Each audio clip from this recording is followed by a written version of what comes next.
G'day there, guys. Welcome back to In My Shed. I'm BC. It's been well, 8 days or so, I suppose. Been a bit busy.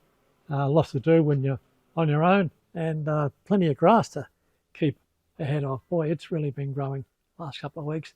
I've been held up waiting for a few items to come in and show you what I've got. I've got a couple of lupes already, but they're very small. The lens is only about 15 millimeters, I suppose. So although they work really well, they're bloody hard to centre on the job. And I want to put a lupe in as part of a fixture to align the drill cutting edges on the small drill grinder. This is what I got off eBay, I think about $14, something like that. Now, it says it's a 40 by 30, but it doesn't say 40 by 30 what. All I know is it's got a reasonable field of vision. It's quite big in diameter. It's about 40 diameter. So you look at quite a big area. I don't know whether it's 30 multiplied or 40 multiplied, but you get down close and you can see what's going on. And for the cheap price, that's a little ripper. It says 30 by 40 made in Germany. Well, yeah, Germany where? But that's a good one. And of all places, on Facebook, I had a hit come up, 4 solid carbide drills, 8, 10, 12.4, and I think 16.5. Odd sizes, but hey, the price was fabulous. Yeah, they were $10 each and $10 postage, so $50 for 4 solid carbide drills.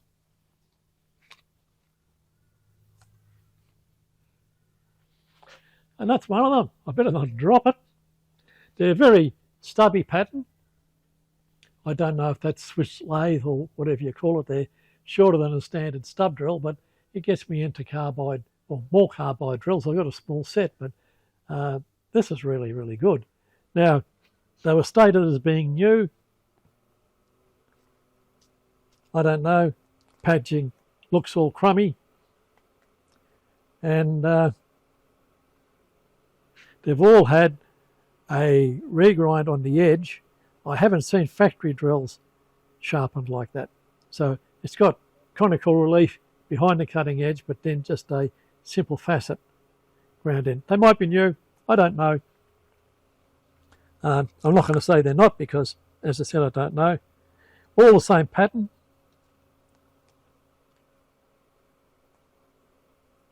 And I think it says DGT as a brand name. Yeah, that's the business end. Quite good.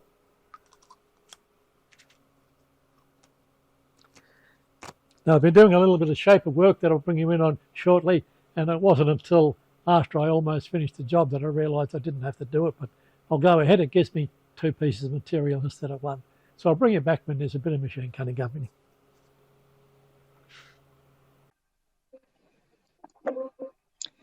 G'day guys, having no voiceover here because I forgot to turn the bloody mic on. This is a piece of 60 by 60 by 6 angle that I'm turning into 2 pieces of flat bar. Just machining away the corner from the outside and then break it away. Material is just 10 or 15 millimetres shorter than the maximum stroke of the shaper. So I was very, very lucky to get the job done. And after this, big crash in the shaper. The tool got a crater on it, picked up, pushed a shit box onto the floor, but you'll see that in the accompanying video. How do you stretch this out? A lot of it was just shaper action. It's very, very low speed. I think the slowest speed, 24 strokes. And here's where I have to apologise to a viewer from many months ago. He sent me a message to shapers on reverse rotation. I told him he was a Dell. Well, he was right on bloody Dell. It's only when you slow it right down to make it much more noticeable, especially on the long stroke. And I've never cut anything this long with a shaper before. So it was a bit of a wake up for me. Quite a big crash too. I was just walking back from the shaper. Luckily I was out of the way and it pushed the shitbox off the frame and swarf all over the deck. Nothing damaged at all, thank God for that. Only taking a small cut as well, so that was all the more surprising.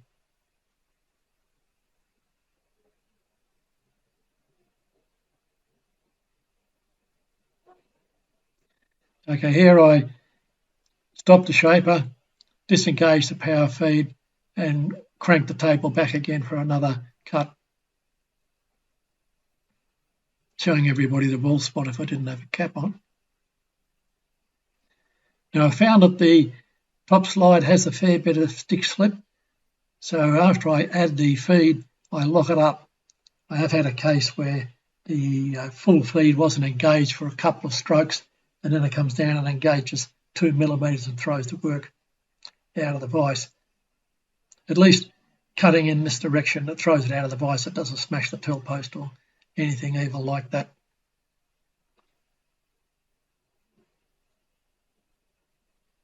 Another reason I like the shaper, you can clamp all sorts of odd work on it. Take the vise off, clamp directly to the table.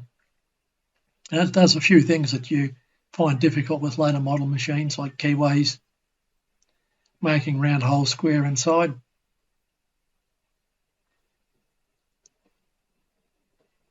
Okay, it's going up to the next clip, so I'll stop the voice over here and you can see what happens in the next one. Bye for now.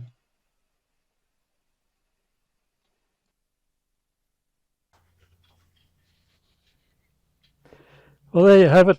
The piece has mechanically failed.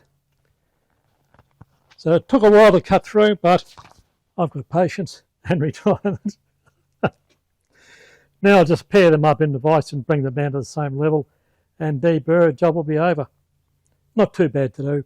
I'll have to voice over with the last segment. Oh, some silly bugger forgot to turn the sound on. Bring you back when something else happens. Bye, guys. Well, here's one for you all to see. That's not where the workpiece is supposed to be. It's not the back end of the ship box.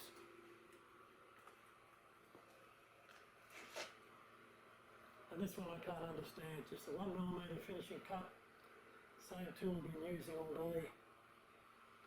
Kabooski. Bloody hell. Nearly messed my trousers this time.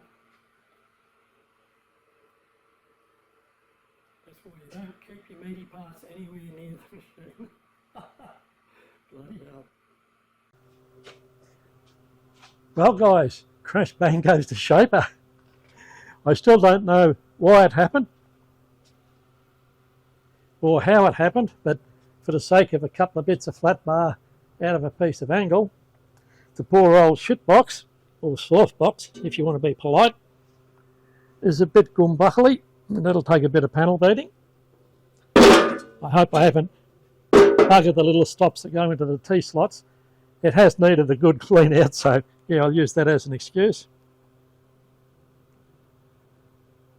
The tool has a little bit of wear on it, but no great damage. Like for a shaper tool that's been whacking away at some horrible bits of metal, I'll probably just give that a quick hone and put it back into service. But yeah, the noise was horrific. I was left with a stain in my trousers. Don't know why. It was only taking about a 1/2 mil depth of cut, and the metal just cut looks quite reasonable, so I wasn't gouging it, and just picked up the back of the material and shot it forward. What a row. And I had just left the scene of the crime too, walking backwards. So yeah, fall on my sword, I did it. I don't know how, but I'm the only one here, so I'm responsible. So I'll do a little bit of bashing, get it back together, clean up around the vise, and let's see if we can get it all operational again. It's a shame when things like this happen. They sort of take away what would have been a good work day, and you can't do the work you want to. You've got to do the work with the problem. Okay, I'll put this short clip up because it'll be a day or two before I can get back into the shop and get back around to it. Bye for now. Please like and subscribe.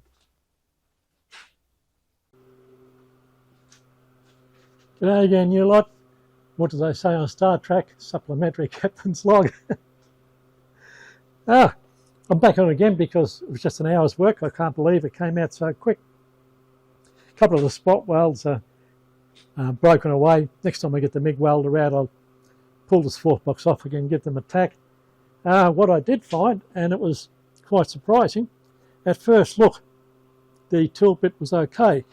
When I started to hone it, there's a little crater right on the end. I've just about honed it out, but I suppose what might have happened, and this is a might, I wasn't watching that closely, a little tip might have formed on the end there, or I'm suspecting a bit of built-up edge that got to the point where it could crater and tear that built-up edge off, and made the tool appear blunt, which it was, and flung the work out of the shaper.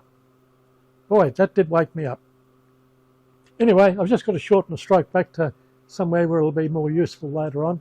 But all is good. As I say on TV, all's well that ends well. I'm very glad of that. I didn't want to be trying to find parts for an archaic old machine. I was over at a mate's place on the weekend, 2 weekends ago, sorry, and he has a shaper substantially larger than this. I think it's made of Czechoslovakia or Strigon, and rapid feeds on everything. Absolutely beautiful machine. Very jealous of that I am. Okay, this time, see you later.